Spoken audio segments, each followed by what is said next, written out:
Bago siya naging bayani, bago niya isinulat ang Noli Me Tangere at El Filibusterismo, si Jose Rizal ay isang simpleng batang Pilipino, punong-puno ng tanong, hilig sa pagbabasa at walang sawang pag-aaral. Ipinanganak noong 19 ng Hunyo, 1861 sa Calamba, Laguna.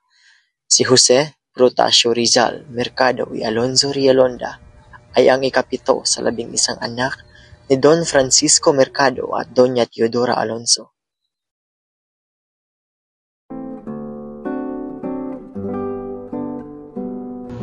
Ama namin, sumasalangit ka. Bago pa siya pumasok sa paaralan, ang kanyang ina ang nagiging unang guro niya. Siya ang nagturo kay Pepe ng pagbasa, pagsusulat, dasal, at mga mahahalagang aral sa buhay. Mahilig sa pagbasa si Pepe. Bata pa lang siya, babad na siya sa mga librong Kastila at Tagalog, alamat, tula, at kasaysayan. Hindi basta-basta ang kanyang isipan, mabilis siyang matuto. Pepe, paliwanag mo ang ating aralin tungkol sa mga bahagi ng pananalita. Ang pangalan ay tumutukoy sa ngalan ng tao, bagay, hayop, lugar o pangyayari.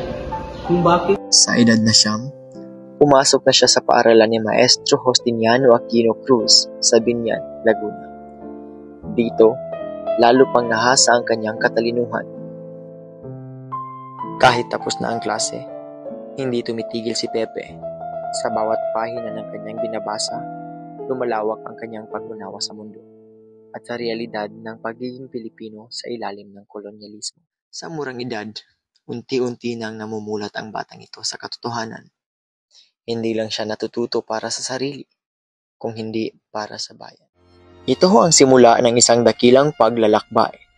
Isang batang may matalim na isip, matatag na puso, at walang takot sa pag-alam ng katotohanan.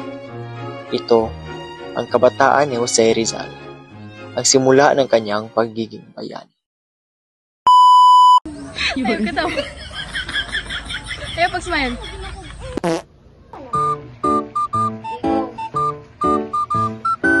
Nakapit sa bloopers. Malamang ko ng anak, guwapa ako. Okay. Go! Ayaw pag-smile. Pepe, paliwanag mo ang ating... Balik ba? Ciao!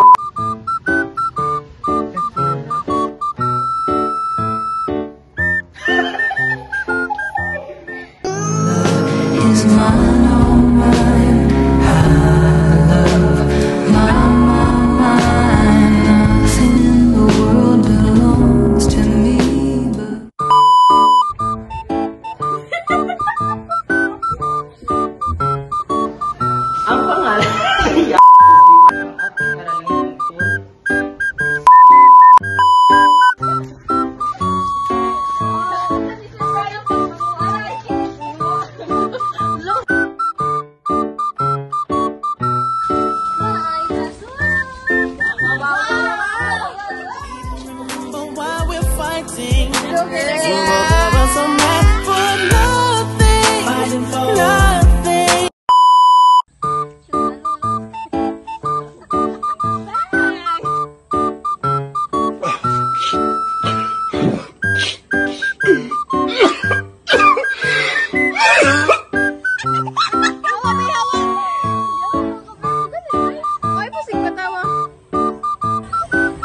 lang nga ito ako natamatay.